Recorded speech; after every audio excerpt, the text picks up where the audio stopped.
उदय सामंत सहभागी झाले. शंखनादाने सलामी दिली जाते या सगळ्याला. आणि या सगळ्या रथयात्रेमध्ये स्वतः मंत्री सहभागी झाले. काय सांगाल, हे सगळं नजारा बघून मराठी भाषा समृद्धता अभिजात आहे, हा जल्लोष आहे. मराठी भाषेला अभिजात भाषेचा दर्जा मिळाल्यानंतर पुण्यामध्ये पहिलं हे विश्व मराठी संमेलन होतं आणि तिसरं संमेलन आहे जे अभिजात भाषेचा दर्जा मिळाल्यानंतर पहिलं पुण्यामध्ये होतंय. आमचा जो संकल्प होता की संमेलनामध्ये वेगवेगळ्या स्तरातली मंडळी सामील झाली पाहिजेत, परदेशातली देखील मंडळी आहेत. आणि आपण जर शोभायात्रा बघितली असेल तर लहान मुलांपासून बुजुर्गांपर्यंत हजारो लोक याच्यामध्ये सामील झालेत, पुणेकर सामील झालेत. आणि जी आमची संकल्पना होती की संमेलन हे विशिष्ट घटकापर्यंत मर्यादित न राहता हे पुढच्या पिढीपर्यंत पोहोचलं पाहिजे. आज तर शोभायात्रेतनं ते यशस्वी झालेलं आहे. किती रथ सहभागी झाले? तर रथ ह्याच्यापेक्षा आम्ही जे शाळांना आणि कॉलेजेसना आवाहन केलं होतं त्याच्यातल्या 100 ते 110 पर्यंत शाळा आणि संस्था, काही संस्थांची 100 मुलं आहेत, काही संस्थांची 500 मुलं आहेत, अशी हजारो मुलं याच्यामध्ये सामील झालेत आणि पुणेकर आहेत. आता विश्व मराठी संमेलन ऑब्व्हियसली आहे, नावच आहे, तर बाहेर आपले साहित्यिक किती आलेत परदेशात? माझ्याबरोबर ही सगळी जी मंडळी आता उभी आहे ती बाहेरनं झालेली आहे, अरे वा. परदेशातनं झालेली आहे. माझं नाव अमित वाईकर आहे. मी खास थायलंडमधनं. अरे वा. खास नमस्कार, मी दीपक शिंदे चीनवरून आलो आहे. अरे वा. मी मनोज कुलकर्णी हाँगकाँगहून आलोय. मी अमेरिकेत आले खास यासाठी, आमच्या मंचासाठी. अरे वा. मी लंडनवरून आलोय. प्रवीण कांबळे. कसं वाटतंय हे सगळं जल्लोष? भारी वाटतंय एकदम. आणि झकास. आता 3 दिवस पूर्ण आय थिंक आपण धमाल करणार, खूप जणांना भेटणार. मी राहुल उरणकर, केनिया आफ्रिका. खऱ्या अर्थाने विश्व कुटुंबम ज्याला आपण वसुधैव कुटुंबकम. मला असं वाटतं की जी पंतप्रधानांची संकल्पना होती वसुधैव वसुधैव कुटुंबकम, ते मराठी भाषेच्या विभागानं सार्थकी लावलेली आहे. आणि ह्याच्यापेक्षा हा सोहळा आमच्या विभागाचा नाही, हा सोहळा मराठी भाषिकांचा आहे, मराठीवर प्रेम करणारी मराठी माणसाचा आहे. साधारण सुरुवातीला काही प्रमाणात थोडी टीकाही झाली अनुदान देण्यावरनं, ते सगळं झालं ते झालं. पण आता संमेलनाचा कार्यक्रम एकदम सीएम येत आहे, दोन्ही डीसीएम येत आहे, कसं स्वरूप असतं? नाही, मला असं वाटतं की टीकेला प्रत्युत्तर देण्यापेक्षा जर कामानं उत्तर दिलं तर चांगलं असतं. आता परदेशातनं कोण येणार होते ही शंका होती.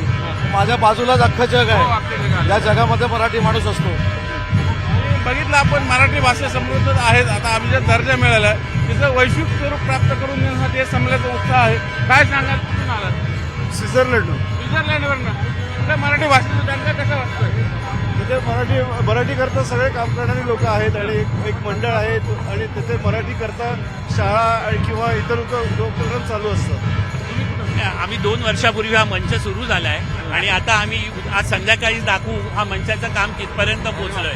आणि साहेबांचा पण आम्हाला फार मोठा सपोर्ट आहे. नवीन कल्पना आहेत त्यांच्या, तर सगळ्यांनाच आम्हाला सांगायला आम्ही उत्सुक आहोत का आम्ही काय करणार आहोत पुढे. मराठी भाषेचा हा जो डंका आहे असाच 7 समुद्र पार म्हणजे पूर्ण जगभरात फडको. हीच सदिच्छा घेऊन ही सगळी रॅली निघालेली. पण बघू शकतो ही सगळी रॅलीची गर्दी आणि ही सगळे भाविक, ही सगळे म्हणजे एका अर्थाने वारकरीच आहेत. हे मराठी भाषेचे सगळे साहित्यिक वारकरी म्हणलं तर वावगं ठरणार नाही. आणि हा उत्साह, हा जल्लोष असाच उत्तरोत्तर रंगत जाणार आहे. सुरुवात बालगंधर्वपासून सुरू झाली आणि FC रोड म्हणजे फर्ग्युसन मार्केट, फर्ग्युसन कॉलेज ग्राउंडवरती हे संमेलन भरतंय. तिथे सीएम, दोन्ही डीसीएम हे सगळे एकत्र येणार आहेत. यापूर्वीचा हा जल्लोष आहे आणि निश्चित या जल्लोषात तमाम मराठी बांधव सहभागी झालेले आहेत. ताई कुठून आलात तुम्ही? हाँगकाँग. कसं वाटतंय सगळं? मस्त एकदम. त्यामुळे डायरेक्टली इकडे बॅगा घेऊनच आलो. अरे वा. बघा म्हणजे खऱ्या अर्थाने हे बॅग आणि डायरेक्ट एअरपोर्टवरनं इकडे आलेली ही सगळी मंडळी, म्हणून हा उत्साह आपण सहज पाहू शकतो. हॉटेलमध्ये गेलो नाही, डायरेक्टली आलो. हे मिस करायचं नव्हतं. मिस करायचं नव्हतं. काय सांगाल, हाँगकाँगला मराठी भाषा किती आहे? फार छान आहे. माझे मिस्टर मनोज कुलकर्णी अध्यक्ष आहेत महाराष्ट्र मंडळाचे आणि सगळे सांस्कृतिक कार्यक्रम फार छान रित्या आम्ही हे करतो. सगळीकडे आपलं तिकडे मराठी भाषा हे आहे का, मित्रमंडळ आहे का? हो, मित्रमंडळ आहे. माझे मिस्टर अध्यक्ष आहेत मंडळाचे. बघा तिकडं सन फ्रान्सिस्को, स्वित्झर्लंड, हाँगकाँग, सिंगापूर सगळीकडनं हे सगळे मराठी भाषिक आज आहे विश्व मराठी संमेलनासाठी आलेले आहेत. आणि हा सगळा उत्साह आपल्याला बघायला मिळतो. हे बघा दिंडी आहे, मराठी भाषेचा जो गौरव आहे आणि हा सगळा संविधान आहे सगळ्यात महत्त्वाचं. हा ताई काहीतरी सांगत होतो तुम्ही. नमस्कार, मी राधिका साडेकर. मी खास कुवेतून आले या संमेलनासाठी. मी महाराष्ट्र मंडळाची प्रेसिडेंट आहे आणि अतिशय सुंदर ऑर्गनाईज केलंय. मराठी भाषा इथल्या पुढे नेण्याचं काम आपलंच आहे. त्याच्यासाठी मी खास कुवेतून आली आहे. मी गर्जे मराठी चॅप्टरच्या फाउंडर्सची मिसेस आहे आणि महाराष्ट्र मंडळाची प्रेसिडेंट आहे. त्यामुळे माझ्याकडनं खूप खूप शुभेच्छा गर्जे मराठी आणि विश्व मराठी हे संमेलन. बघा, जगभरात जी काही महाराष्ट्र मंडळ आहेत तिथले सगळे प्रतिनिधी या मराठी विश्व संमेलनात सहभागी आलेले आहेत आणि वारकरी म्हणून या आनंदात सहभागी होतं. मराठा तितका मिळावा हीच ती सगळी परंपरा आहे आणि याचाच आनंद आपल्याला बघायला मिळतो. आज मराठीची पालखी तुम्ही खांद्यान घेऊन चालत. फार आनंद होतोय. मी सिंगापूरहून आलोय आणि इथे जगभरातून वेगवेगळ्या देशातून लोक आलेली आहेत आणि पुण्याचं विशेष स्वागत करण्याची जी पद्धत आहे. मी सिंगापूरहून आलेलो आहे. बघा, सिंगापूरचे वारकरी आपल्याला भेटलेले आहेत. हा उत्साह असा जल्लोष इथून पुढे सुरू राहील आणि हे मराठी भाषेचं उत्साह विश्व संमेलन 2 दिवस पुण्यातल्या फर्ग्युसन ग्राउंडवर चालू राहणार आहे. त्याचाच आनंद हा जल्लोष हा आपण याची डोळा फक्त न्यूज 18 लोकमत पाहतात. हे पुणे विद्यापीठाची शोभायात्रा आहे.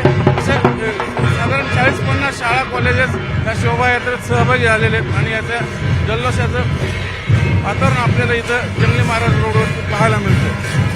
व्हिडिओ जर्नलिस्ट सचिन हंसाटेसह चंद्रांत पुंजे, न्यूज 18 लोकमत.